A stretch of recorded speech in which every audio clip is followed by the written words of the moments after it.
Depuis 2017, beaucoup d'entre vous me découvrent grâce à mon guide pour devenir streamer qui vous apprend en 5 épisodes tout ce que vous devez savoir pour débuter dans le streaming.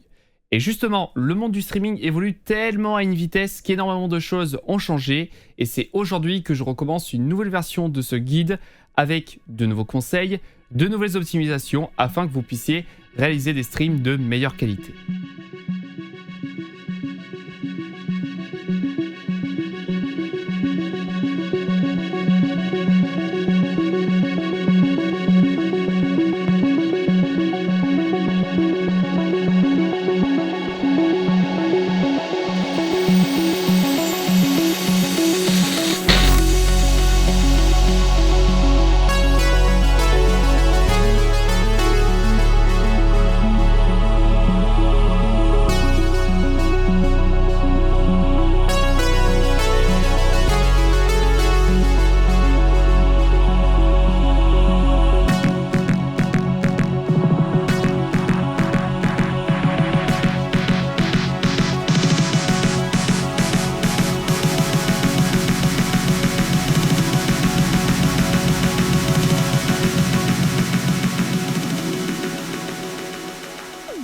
Dans ce premier épisode, il s'agit d'un épisode un peu préparatif puisque on va s'intéresser à si vous avez tout ce qu'il vous faut pour pouvoir faire des streams. Est-ce que vous avez le matériel, la connexion internet, quelle est la meilleure plateforme et éventuellement est-ce que vous avez vraiment la motivation et les bons conseils à respecter pour faire un bon stream?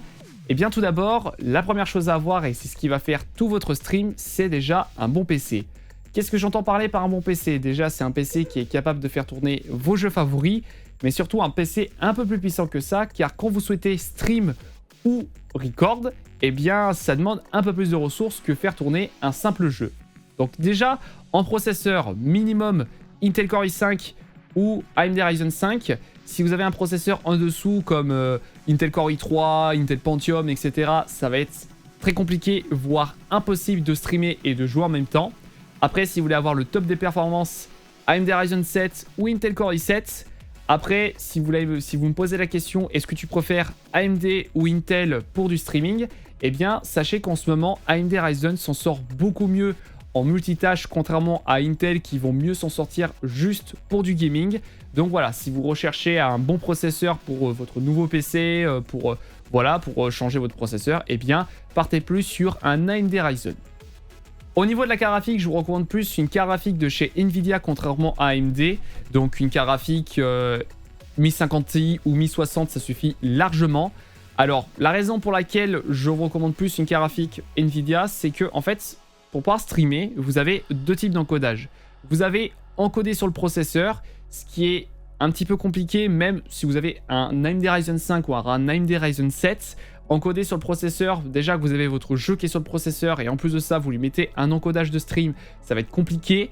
Donc c'est pour cette raison qu'il y a beaucoup plus de personnes qui privilégient l'encodage carte graphique parce que du coup ça libère un peu le processeur et quand vous souhaitez du coup streamer et jouer sur le même PC, eh bien c'est beaucoup plus facile avec un encodage carte graphique. Et voilà, au fur et à mesure du temps, l'encodage carte graphique, la qualité en tout cas, sur un encodage carte graphique, c'est nettement plus amélioré et on arrive à avoir quelque chose de quasi similaire avec un encodage processeur.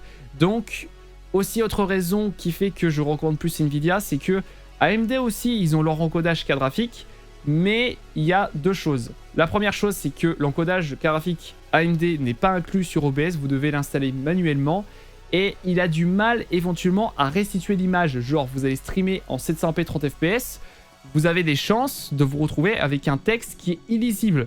Donc voilà qu'est-ce que j'entends parler par restituer l'image. Donc du coup, c'est pour cette raison que je vous recommande plus une carte graphique Nvidia 1050 Ti ou 1060, ça suffit largement. Après, si vous avez un plus gros budget ou que vous souhaitez vous investir dans le 144 Hz, que vous souhaitez jouer à des jeux beaucoup plus gourmands, eh bien, mettez-vous les moyens sur une 1070, une 1080. Mais en tout cas, une 1050 Ti, 1060, ça suffit largement. Voilà au niveau du PC. Ensuite, on va enchaîner sur un autre point important, c'est le microphone. Alors, quand vous débutez dans le streaming, pas besoin non plus de claquer je sais pas combien d'euros sur un microphone. Moi, j'ai investi en plusieurs années, avec un petit peu de l'expérience, puisque ça fait plus de 5 ans que je suis sur YouTube. Mais voilà, sachez qu'un microphone, même le micro d'un casque, tant qu'on vous entend de manière claire et correcte, eh bien, ça suffira largement. Surtout, ce qu'il faut éviter dans un microphone, c'est qu'on entend des bruits de fond. Si on entend votre famille derrière, qu'on entend du bazar, ça va pas être très agréable à entendre, en tout cas à supporter en stream. Donc, faites en sorte voilà, qu'on ait un micro où vous entendez de manière claire et correcte. Si vous n'avez pas du tout de microphone et que vous recherchez un pour pas très cher, eh bien sachez que juste en haut à droite de votre écran, vous aurez une vidéo de présentation d'un micro comme celui-ci, un micro externe, donc vous pouvez appeler ça un micro de studio, avec le bras articulé pour seulement 25-30 €. Donc n'hésitez pas à aller voir la vidéo qui se trouve juste en haut à droite de votre écran. Ensuite, troisième point, c'est la webcam. Alors la webcam, ce n'est pas non plus obligatoire, c'est certes conseillé, mais après vous avez peut-être plusieurs raisons. Peut-être que vous ne vous sentez pas à l'aise devant la caméra, peut-être que vous êtes timide, ou alors éventuellement vos parents souhaitent vous protéger des dangers d'Internet en évitant de vous afficher trop sur Internet. Sachez que ce n'est pas non plus voilà, un drame.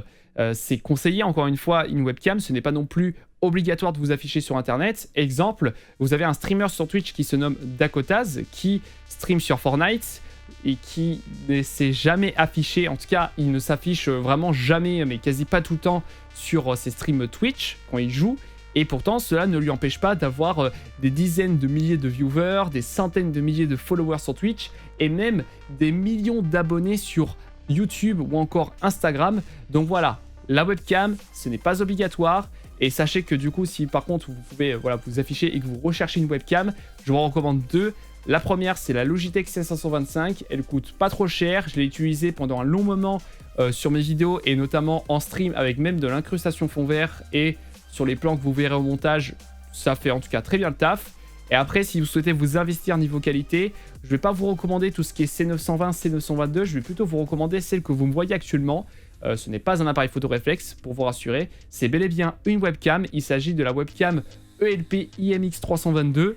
Et l'avantage de cette webcam, comme vous pouvez le voir, c'est que il y a un vrai objectif où vous pourrez du coup zoomer, voilà, vous pourrez régler la netteté, l'ouverture, voilà, vous allez pouvoir vraiment faire plein de choses avec cette webcam. Si par exemple vous devez utiliser cette webcam pour vous filmer plus de loin et que vous souhaitez zoomer dans l'image, eh bien vous pourrez zoomer sans perte, puisque du coup là c'est avec un vrai objectif. Si vous souhaitez mettre en place un objectif avec un grand angle, vous savez, un petit peu comme les caméras GoPro, eh bien c'est tout à fait possible. Voilà, ça vous permet vraiment d'avoir une webcam polyvalente avec une superbe qualité d'image pour les environs de 60 €. Donc il y aura une vidéo de présentation qui va arriver sur la chaîne YouTube. Si jamais elle est déjà disponible, elle se trouve juste en haut à droite de votre écran. Donc voilà au niveau de la webcam. Ensuite, quatrième point, et ça c'est ce qui risque peut-être de poser problème à certains, vu comment on est un petit peu mal desservi par la VDSL ou encore de la fibre, il s'agit de la connexion Internet. Alors pour vérifier si vous avez une bonne connexion Internet et surtout un débit suffisant pour pouvoir streamer, eh bien vous allez vous rendre dans la description, vous aurez speedtest.net qui est un site vous permettant de faire un test de votre connexion Internet. Vous aurez 3 critères, le ping, le débit descendance qui est du coup le débit que vous recevez pour pouvoir télécharger, et ensuite vous avez la chose la plus importante, le débit montant. C'est le débit en fait qui vous permet d'envoyer des données, donc c'est justement ce débit là qu'on va s'intéresser pour faire du stream. Si vous êtes en ADSL, vous n'allez pas pouvoir dépasser les 1 méga voire 1,2 méga, c'est ce que j'ai vu vraiment en max en ADSL. Vous n'allez pas pouvoir dépasser 1 méga. Et du coup le minimum à avoir quand vous êtes en ADSL, c'est environ 0,65-0,7 de débit montant pour que vous puissiez commencer à faire du stream en 360p voire 480p. Alors vous allez me dire, mais attends, c'est quoi cette qualité? Je streamerai même pas en HD? T'es sûr que je vais avoir des viewers? Vous inquiétez pas, les viewers viendront principalement déjà pour vous entendre, parce qu'on nous rappelle aussi que le son c'est le plus important de l'image. Genre par exemple là, si vous faites un stream un peu comme je fais actuellement, où là où je vous apprends des trucs, je discute avec vous, le son sera déjà nettement plus important que l'image. Après, c'est vrai que dans du gaming, ça va être un petit peu compliqué si on a du mal à voir votre gameplay. Mais bon, voilà, le son reste toujours le plus important que l'image. Mais bref, c'est un petit peu compliqué, je vous l'avoue, en ADSL. Là, si vous ne pouvez pas avoir la VDSL 2 ni la fibre, eh bien, vous avez la solution secondaire qui peut peut-être pas mal sortir, voilà, un petit peu, peut pas mal déboucher le tuyau, on va dire. C'est la 4G. Alors, il y a plusieurs moyens pour avoir la 4G. C'est déjà sur votre téléphone. Voilà, vous avez normalement tous un forfait avec un petit peu de data 4G. Et bien, ce que vous pouvez faire sur votre téléphone, c'est vous le branchez en USB ou alors depuis votre téléphone, vous faites en sorte d'activer le partage de connexion. Alors après, il faut que vous calez votre téléphone vraiment au meilleur endroit de votre maison. Vous pouvez avoir une bonne réception de la 4G.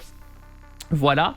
Ensuite, si vous souhaitez vraiment vous investir dans la 4G, que vous avez vraiment une réception mais catastrophique avec votre téléphone, eh bien, vous pouvez utiliser ce qu'on appelle des box internet 4G pour la maison. Et justement, depuis plus d'1 an, je suis chez Orange avec la box 4G Home. Donc, c'est une box internet pour la maison. Et j'ai même investi, grâce à votre soutien, dans une antenne externe que j'ai mis dans le toit de ma maison avec mon père. Et justement, ça me permet d'avoir une bonne réception de la 4G. Alors, pas non plus une 4G de ouf, genre 4-5 mégas en débit montant. Donc ceux qui s'y connaissent en 4G vont me dire « Ouais, c'est pas fabuleux ». Mais ça me permet au moins d'avoir suffisamment ce qu'il me faut pour faire de la 720p 30 fps. Mais néanmoins, il y a quand même des inconvénients de la 4G. C'est pas non plus la solution miracle. Dans le sens que la 4G, déjà, c'est pas illimité. Enfin, à part si vous êtes chez Free, mais genre pour votre connexion internet et pour votre forfait mobile, là, vous avez voilà, la 4G illimitée. Mais le plus souvent, chez les opérateurs de mobile ou d'internet, vous allez vous retrouver avec une 4G qui est limitée en données. Donc 20 Go, 50 Go, 100 Go. Justement, là sur la 4G Home de chez Orange, je suis limité à 100 Go par mois. Ça signifie que si je me sers de ces 100 Go uniquement pour faire des streams, en 720p 30 images par seconde, je pourrais streamer du coup 100 heures par mois. Donc je pourrais pas streamer en fait autant que je veux, je pourrais pas genre faire par exemple 10 heures de stream tous les jours pendant un mois. Là ça va être assez compliqué avec 100 Go. Et justement, l'autre chose qu'il faut faire en sorte, c'est de ne pas streamer avec une trop grosse qualité. Parce que si vous streamez avec une trop grosse qualité, vous allez demander beaucoup de données, vous allez devoir donner pas mal de data, pas mal de gigas pour pouvoir faire votre stream. Et justement, c'est pour ça que si vous streamez en 4G, streamez juste en 720p 30, ça suffit largement et ça vous permet de consommer environ 1 giga par heure. Donc voilà, si vous avez 20 gigas, 20 heures de stream par mois, si vous avez 50 gigas, bref, vous m'avez compris. Deuxième point aussi de la 4G, c'est que ce n'est pas non plus un réseau qui est hyper stable, contrairement à la DSL, la fibre, etc. La 4G, à tout moment, peut-être avec votre météo qui va perturber la réception, ou alors éventuellement le réseau va être saturé parce qu'il y a trop de personnes sur l'antenne relais, et bah à tout moment la 4G peut dire merde et pouf, le débit il descend et là votre stream va commencer à laguer, limite il va planter. Donc justement, ça c'est un petit peu les défauts de la 4G. Encore une fois, ça dépend de où est-ce que vous habitez, les antennes relais qu'il y a tout autour. Moi, encore une fois, j'ai une 4G qui reste à peu près correcte, mais néanmoins, il m'arrive des fois des après-midi ou des soirs quand je veux streamer que je suis obligé de baisser la qualité parce que sinon, bah, je ne peux pas streamer 720p 30 fps. Voilà. Si vous êtes desservi par la VDSL 2, voilà, que vous avez de la chance d'avoir la VDSL 2 ou la fibre, pour pouvoir streamer en plus grosse qualité, donc justement 720p 30 images par seconde, il vous faudra environ 3 mégas de débit débit montant, pardon, donc environ 3 mégas.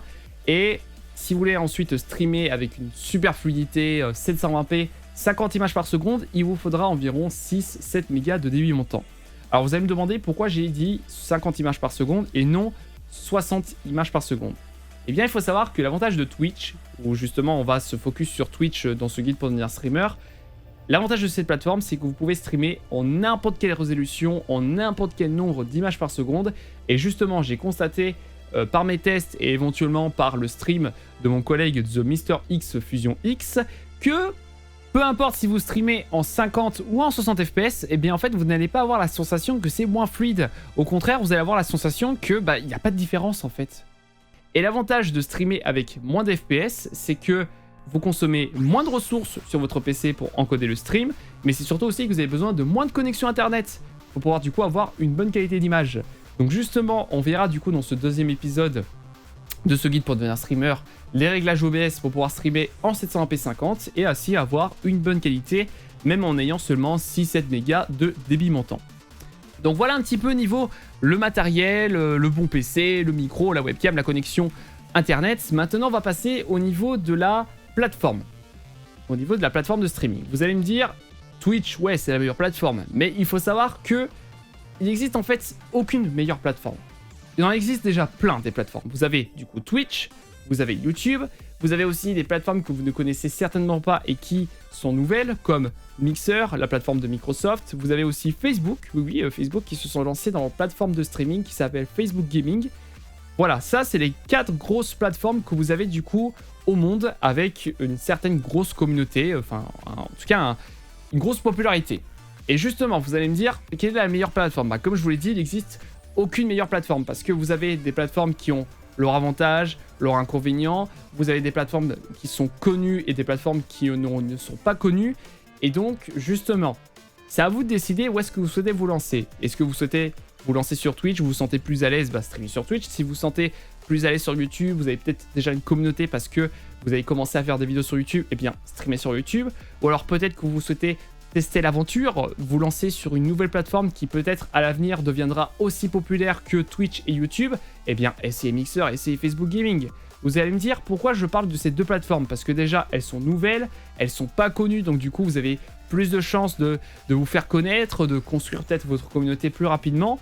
Et puis j'ai déjà vu notamment des exemples, environ vers juin 2018, et il y a eu pas mal de streamers qui pourtant étaient partenaires sur Twitch, ça faisait plusieurs années qu'ils streamaient sur Twitch, et pourtant ils ont décidé de se lancer dans une de ces nouvelles plateformes. Par exemple, vous avez René qui a surpris tout le monde, qui du coup était partenaire sur Twitch, elle stream tous les jours, voilà, c'est son job, et qui pourtant est parti sur Mixer, voilà, pour tenter un petit peu une nouvelle aventure. Vous avez aussi une autre streamer qui s'appelle Johanna, qui streamait sur Twitch et qui est passée sur Facebook Gaming. Et il s'avère que ces streamers, surtout Johanna, eh bien, tous les stats, donc le nombre voilà, de followers, la communauté en fait, ce qu'elle avait sur Twitch, eh bien, elle a tout récupéré, voire elle a limite surpassé en seulement quelques mois sur Facebook Gaming. Elle a réussi à se faire vraiment connaître et construire plus facilement et surtout plus rapidement sa communauté sur Facebook Gaming. Donc justement, à vous de décider où est-ce que vous souhaitez faire votre aventure du streaming, sur Twitch, sur YouTube, sur Mixer, sur Facebook Gaming. Vous décidez où est-ce que vous souhaitez lancer votre chemin. Dernier gros chapitre de ce premier épisode, c'est les conseils de base. Premier conseil, ne pas se focus sur le nombre de viewers. Alors, si vous commencez bien évidemment l'aventure sur Twitch, YouTube, machin truc, etc., c'est normal que vous risquez d'avoir de fortes chances d'avoir personne qui a regardé votre premier stream. Justement, vous allez commencer l'aventure, vous n'avez pas du tout de communauté, donc c'est normal que peut-être qu'à votre premier stream, vous allez avoir personne qui va regarder votre stream. Donc justement, deuxième conseil, partagez votre stream sur les réseaux sociaux, faites savoir à vos potes que ouais, je commence des streams sur Twitch, n'hésite pas à venir voir mon premier stream, dis-moi ce que t'en penses, etc. C'est comme ça que vous allez avoir vos premiers viewers. Partagez votre stream à votre pote sur les réseaux sociaux. Vous avez même des comptes Twitter ou encore des serveurs Discord où vous pouvez promouvoir votre stream. Donc du coup, essayez de les utiliser. Voilà, comme ça, ceux qui regardent justement ce genre de compte Twitter qui partagent des streams Twitch ou encore des serveurs Discord où ils ont un petit coin publicité, eh bien ceux qui regardent ces petits coins-là, eh bien, ils pourront découvrir votre stream et c'est comme ça que vous allez peut-être avoir vos premiers viewers, vos premiers followers. Voilà, donc justement, profitez de ça. Ensuite, troisième chose, et ça c'est quand même un point important d'un stream, c'est interagir avec le chat. Voilà, interagissez avec les viewers. Ceux qui disent bonjour, eh bien accueillez-les, dites bonjour sur le stream. Éventuellement, ceux qui se follow, ceux qui s'abonnent à votre chaîne YouTube, si vous streamez sur YouTube, eh bien remerciez-les de leur abonnement avec des alertes, etc. Le tutoriel sur les alertes, juste en haut à droite de votre écran, vous verrez ça à la fin du guide. Bref, et aussi surtout, ignorez les trolls, ignorez les personnes qui vont venir sur votre stream juste pour vous insulter, pour donner des ondes négatives, pour voilà, critiquer votre physique si vous affichez sur votre stream. Juste ignorez les trolls, c'est des éléments perturbateurs. Et la meilleure des solutions pour pouvoir éviter tout cela, c'est déjà avoir des modérateurs. Mettez par exemple vos potes, des personnes de confiance en modérateur et ils se chargeront de bannir permanent ce genre de personnes qui voilà, vont venir sur votre stream, vous faire chier pour parler crûment, etc. Alors après, le problème malheureusement de tout ce qui est Twitch et de l'internet, c'est qu'ils peuvent revenir très facilement avec des doubles comptes. Mais bref, si jamais ils viennent se follow, ils viennent spammer un petit peu à fond vos alertes, eh bien, mutez le son des alertes ou alors coupez-les. En un instant, et puis gardez la liste des derniers followers, comme ça, si vous avez un pseudo qui vous semble correct, eh bien remerciez uniquement les bonnes personnes, les vraies personnes qui vous suivent sur votre chaîne Twitch, etc. Bref, ça c'est malheureusement un petit peu les défauts d'internet, les trolls, les personnes qui viennent vous harceler, etc. Troisième conseil, et ça c'est aussi un point important dans le streaming, c'est être soi-même. Être positif, rendre son stream divertissant. Justement, si vous avez 0 viewer et que vous avez personne qui parle sur le chat, eh bien, essayez de faire en sorte quand même que votre stream donne envie aux gens de rester et de regarder. Donc justement, ne faites pas en sorte que si vous avez personne qui parle sur le chat, bah, parlez. Si les gens arrivent sur votre stream qui voient une personne qui... Ouais, voilà. Justement, s'ils voient une personne qui est mou, qui a l'impression il n'a pas envie de stream, et il se force, bah justement, ça va pas donner envie aux gens de regarder. Donc justement, essayez de vous entraîner à commenter sur ce que vous faites. Voilà, peut-être lancer des sujets de conversation, raconter votre vie, je sais pas moi. Mais voilà, essayez de faire en sorte que votre stream soit divertissant. Si vous avez pas encore les notions en fait de un petit peu l'expression râle, commenter sur ce que vous faites, si vraiment vous n'êtes pas trop à l'aise, eh bien stream avec des potes. Voilà, comme je l'ai dit, partagez votre stream avec des potes, essayez de jouer avec des potes sur tel jeu pendant que vous êtes en stream. Ça risque de vous aider fortement. Et puis même si vous avez des collègues, si vous avez des amis qui font déjà des streams, eh bien essayez de streamer avec eux parce que eux du coup ils ont déjà les notions, ils savent déjà comment ça se passe et ils pourront aussi vous aider. Quatrième et dernier conseil, c'est être régulier avec un planning. Alors ça, c'est pas non plus à la portée de tous, être régulier avec un planning, parce que voilà, vous avez d'autres choses à côté, vous avez une vie sociale, vous avez peut-être un travail, vous êtes peut-être comme moi étudiant. Donc justement, essayez, si vraiment vous voulez vraiment vous motiver dans le streaming, vous voulez vraiment vous mettre à fond dedans, c'est de mettre un planning, de faire savoir aux gens quand est-ce que vous streamez. Donc peut-être que vous avez les moyens et vous pouvez streamer tous les soirs à 21h.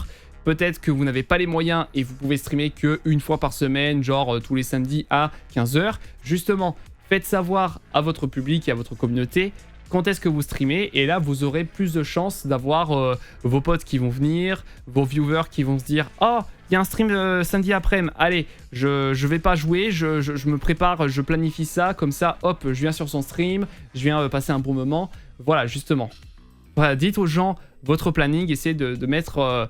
Voilà, d'avoir une régularité, d'être régulier, d'être consistant. C'est comme ça que vous allez avoir plus de chance et que vous allez mieux réussir sur votre chaîne.